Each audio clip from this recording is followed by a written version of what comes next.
Hello students, welcome again. बच्चों, previous video में हमने 8.1 एक्सरसाइज स्टार्ट की थी और वहाँ पे हमने 3 सम किए थे। तो और उन 3 क्वेश्चंस के अंदर हमने क्या फाइंड आउट किया था, जो हमारे पास 6 ट्रिगोनोमेट्रिक रेशोज आती हैं उनको हमने फाइंड आउट किया था।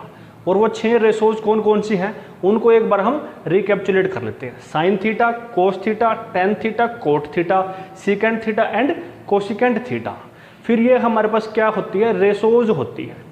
रेशोज है तो ये किसी ना किसी की रेशो की फॉर्म में आएगा। और वो किन की रेशो की फॉर्म में आती है, साइड्स की। और साइड किसकी होती हैं, एक ट्रायंगल की। और वो ट्रायंगल कौन सी होती है, right angle triangle. Right angle triangle में साइड्स के पर्टिकुलर नाम होते हैं हाइपोटेन्यूज, बेस एंड परपेंडिकुलर। तो इन सबको कि कौन सी साइड के अपोन में कौन सी साइड आए और वो किसके इक्वल आए, तो हमने एक छोटी सी ट्रिक की थी। वो मैं आपको एक बार फिर यहाँ पे लिख के दिखाता हूँ कि आपको याद हो जाए। हम बार बार इसलिए करा रहे हैं क्योंकि ये बहुत इंपॉर्टेंट है। सिर्फ यही छोटी सी बात है जो आपके दिमाग में एक बार फिक्स हो गई तो आप लोग इसमें गलतियाँ नहीं करेंगे। आपको पता है जैसा कि अभी रिजल्ट आया तो एक बच्चे के हमारे 100 आउट ऑफ 100 मार्क्स आए हैं। तो वो बच्चा बिल्कुल छोटी छोटी बातों को अच्छे से नोट करता था और उन पे बेस्ड क्वेश्चन को करता था। ठीक है बच्चों, तो आपको भी ऐसे ही करना है। कोई भी सम, कोई भी क्वेश्चन, कोई भी कंसेप्ट कहीं से भी छोड़ना नहीं है। उसको प्रैक्टिस कर करके देखना है, याद करना है और दिमाग में रखना है। तो क्या था वो हमारे पास, हमने लिखा था पंडित बद्री प्रसाद हर हर बोले। फिर इसके बाद ये हमने यहाँ पे ऐसे लगा दिया था। फिर ये जो रेशो आए थे ये क्या था हमारा, साइन थीटा का आ गया था, ये कोस थीटा का और ये टेन थीटा का। इसको हमने नाम दिया था पंडित बद्री प्रसाद हर हर बोले सोना चांदी तोले। ये हमने अपने आप बनाया था कि हमें याद रह जाए। ये क्या था, perpendicular upon hypotenuse, base upon hypotenuse, perpendicular upon base. फिर 3 और बचते हैं हमारे पास, कौन से, cosecant theta, secant theta and cot theta. Cosecant theta क्या होता है, साइन थीटा का रेसिप्रोकल होता है। क्या होगा वो, hypotenuse upon perpendicular. Secant theta cos theta का रेसिप्रोकल होता है हाइपोटेन्यूज अपॉन बेस। और कोट थीटा टेन थीटा का रेसिप्रोकल होता है बेस अपॉन परपेंडिकुलर। ये है छोटी सी बात। और दूसरी क्या है, अगर हम राइट एंगल ट्रायंगल में काम करते हैं तो हमें पता होना चाहिए कि वहां पे पाइथागोरस थ्योरम अप्लाई होती है। बस ये 2 बातें हैं। अभी हम नेक्स्ट क्वेश्चन देखते हैं, क्या है वो हमारे पास नेक्स्ट क्वेश्चन।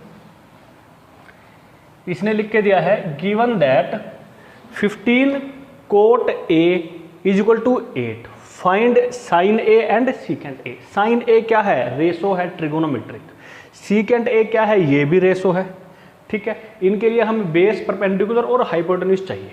ये किस में आएंगे, राइट एंगल ट्रायंगल में। बस देखते हैं, बिल्कुल आसान काम है। ये लिख लेते हैं, ये हमारे पास गिवन है 15 cot A is equal to 8। A यहाँ पे कौन है, एंगल ऑफ रेफरेंस। और कैसा होगा, ये एक्यूट एंगल होगा। तो यहां से मैं इसको ऐसे लिख सकता हूं, cot A is equal to 8 upon 15। 15 को उठा के शिफ्ट करा देता हूं। ठीक है, अब ये आ गया। ऐसा ही क्वेश्चन हमारे पास एक आया था साइन थीटा वाला। ठीक है, वो भी हमने ऐसे ही किया था, ये भी ऐसे ही करना है। अब इसके लिए हम एक राइट एंगल ट्रायंगल बनाएंगे। एक्यूट एंगल हम यहां ले लेते हैं ए।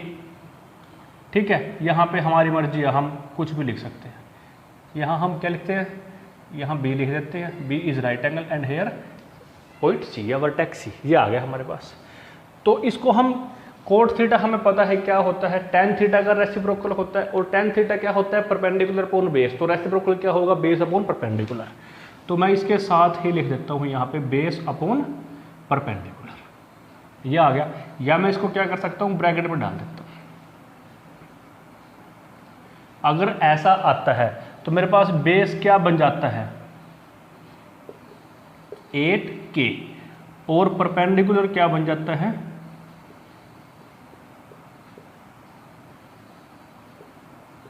परपेंडिकुलर क्या बन जाएगा, 15K। अब आप लोग कहोगे सर ये K कहाँ से आया।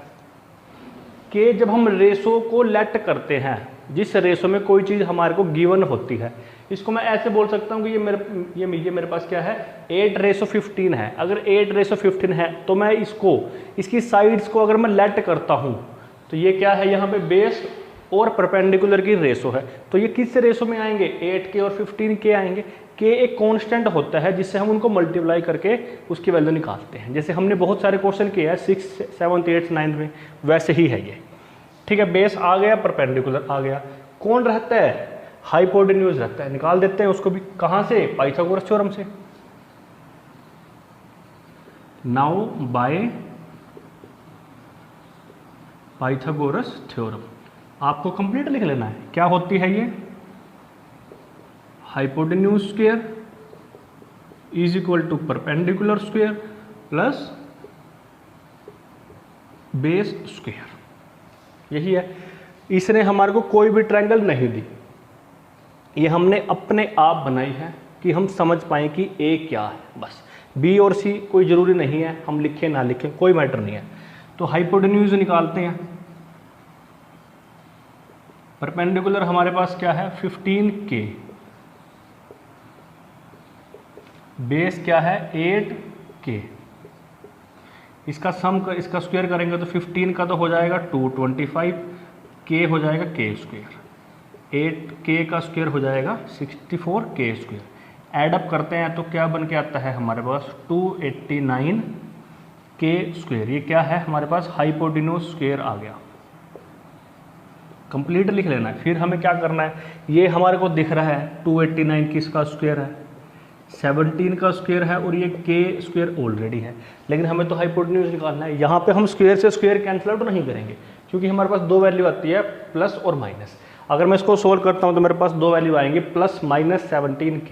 एक वैल्यू आएगी 17K, सेकंड आएगी माइनस 17K, और माइनस 17K को हम रिजेक्ट कर देंगे। क्यों, क्योंकि वो क्या है, डिस्टेंस है, और डिस्टेंस कभी भी नेगेटिव नहीं होता। डिस्टेंस में हम क्या लेते हैं, उसकी न्यूमेरिकल वैल्यू लेते हैं, या उसकी एब्सोल्यूट वैल्यू, या उसका मैग्नीट्यूड ले लेते हैं। ठीक है, ये सारी बातें एक ही होती हैं। तो यहाँ से हमारे पास क्या आता है, हम लिखते हैं taking positive square root on both sides. तो जैसे ही हम पॉजिटिव स्क्वायर रूट ले लेते हैं तो हाइपोटेन्यूज स्क्वायर हमारे पास क्या आ जाता है, ये कैंसल आउट होके हाइपोटेन्यूज आ गया हमारे पास 17K। ठीक है बच्चों, अब तीनों चीज़ आ चुकी है। परपेंडिकुलर यहाँ रखा है, बेस ये है, और हाइपोटेन्यूज ये है। अब जो पूछता है निकाल सकते हैं। क्या पूछता है, साइन पूछता है, साइन निकाल देते हैं। क्या आएगा हमारे पास, नाउ साइन ए, कोई ट्रायंगल की जरूरत नहीं है। ठीक है, क्या बनेगा ये, परपेंडिकुलर अपॉन हाइपोटेन्यूज। परपेंडिकुलर निकाल रखा है, कितना है, 15K। हाइपोटेन्यूज अभी निकाल के हटे हैं, तो यहाँ से क्या होगा, ये कैंसल आउट होके क्या आ जाएगा, 15/17, क्या आ गया, साइन ए। फिर ऐसे ही सेकंड क्या पूछता है, सीकेंट पूछता है, सीकेंट ए। ये पता है सीकेंट क्या होता है, कोस थीटा का उल्टा होता है। कोस थीटा क्या होता है, बेस अपॉन हाइपोटेन्यूज। उल्टा करेंगे तो क्या आएगा, hypotenuse upon base, hypotenuse upon base.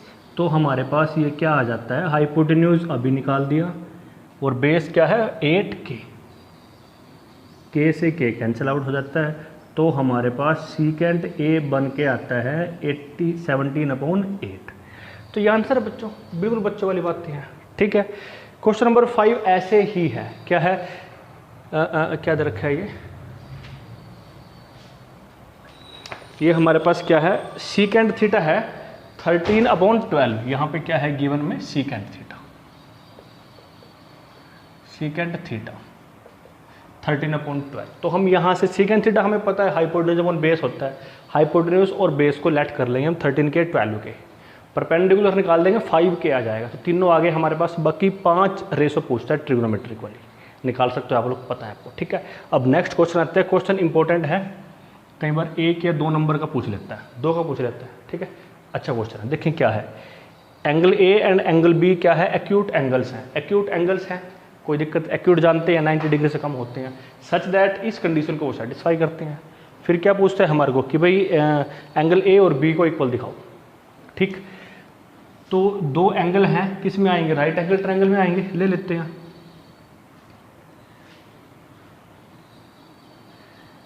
Angle A and angle B let कर लेते हैं। Let angle A and angle B are two acute angles of right triangle. Triangle कौन से ले लेते हैं, ए बी सी ले लेते हैं। ठीक है, इसको हमने लेट किया, ये है हमारे पास सच दैट, क्या है such that cos A is equal to cos B, ये है। और ये हमने राइट एंगल ट्रायंगल बना ली। ये एंगल ए और बी राइट है, ठीक है, सॉरी एक्यूट है, तो ये ए ले लेते हैं, इसको बी ले लेते हैं, ये सी आ जाएगा। इसके सामने ये हाइपोटेन्यूज हो जाएगा, ये हमारे वेरी कर जाएंगे परपेंडिकुलर और बेस वेरी करेंगे। अब कोस ए हमें पता है कोस थीटा क्या होता है, बेस अपॉन हाइपोटेन्यूज होता है। बेस किसके कोरस्पॉन्डिंग, जो एंगल ऑफ रेफरेंस है, एंगल ऑफ रेफरेंस कौन है, ए है, तो ए और जो राइट एंगल है उसके साथ जो साइड आएगी वो बनेगी हमारे पास, तो वो क्या बन गई, ए सी बन गया। तो मैं यहाँ क्या लिख सकता हूँ, ए सी, और हाइपोटेन्यूज जानते हो फिक्स होता है, क्या है वो, ए बी है। फिर कोस बी, ये भी पता है, बेस अपॉन हाइपोटेन्यूज, और बेस अब की बार किसके corresponding, angle of reference which is B, angle B, then base is B C, क्योंकि आपको पता है ना राइट एंगल और एंगल ऑफ रेफरेंस के साथ जो साइड आती है उसको बोलते हैं हम। तो ये क्या आ गया हमारे पास, B C upon A B, ये आ गया। अब सबको पता है ए बी से ए बी कैंसल आउट हो जाएगा, तो क्या आ गया, ए सी अपॉन बी सी। जो ये ए सी है और ये बी सी है इक्वल है। अब आप लोगों ने छोटी क्लास में एक रिजल्ट किया है, अगर किसी भी ट्राइंगल की दो साइड इक्वल होती है तो उनके अपोजिट एंगल इक्वल होते हैं। इसका उल्टा भी क्या है, अगर एक ट्रायंगल में दो एंगल इक्वल हैं उनके अपोजिट साइड इक्वल होगी। तो रिजल्ट क्या होता है, angles opposite to equal sides of a triangle are always equal. ठीक है, वो लिख देते हैं हम। तो ए सी के अपोजिट कौन सा एंगल होगा, ए को छोड़ दो सी को छोड़ दो, कौन दिखा, एंगल बी दिखाई दिया हमें, तो एंगल बी। फिर बी सी है, बी को छोड़ दो ए को छोड़ दो, कौन दिखाई दिया, ए दिखाई दिया। रीजन क्या आ जाएगा, angles opposite to equal sides. इतना भी छोड़ सकते हैं, पूरा भी लिख सकते हैं, इक्वल साइड्स ऑफ ट्रायंगल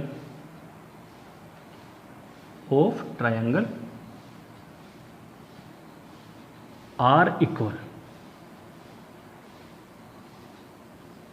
ठीक है, देखो क्या यही नहीं हमें प्रूफ करना था, angle A is equal to B दिखाना था। इसको फिर हम चेंज करके लिख सकते हैं, angle A is equal to angle B. ये छोटा सा क्वेश्चन है, इंपॉर्टेंट है। ठीक है, आपको मैंने बिल्कुल सिंपल तरीके से करा दिया। बहुत जगह पे इसको बहुत लेंथी करके कराते हैं, हमने सिंपल वे में करा दिया। देख लो एक बार फिर, इसको आप लोग खुद कर लो जैसे हमने यहाँ किया है। एक राइट एंगल ट्रायंगल है, ए और बी दो एक्यूट एंगल है, तो सी ओबियस है भी राइट एंगल होगा क्योंकि राइट एंगल ही बात कर रहे हैं। तो कोस ए और कोस बी इक्वल हैं। इसको बेस अपॉन परपेंडिकुलर लिख दिया, बेस वेरी करेगा एंगल ऑफ रेफरेंस ए के अकॉर्डिंग, तो ये बेस बन जाएगा A C upon A B. फिर बेस हमारा यहाँ पे बी सी बन जाएगा with respect to angle of reference B. तो ये आ गया, कैंसिल आउट किया, आंसर आ गया। ठीक है बच्चों, ये है हमारे पास।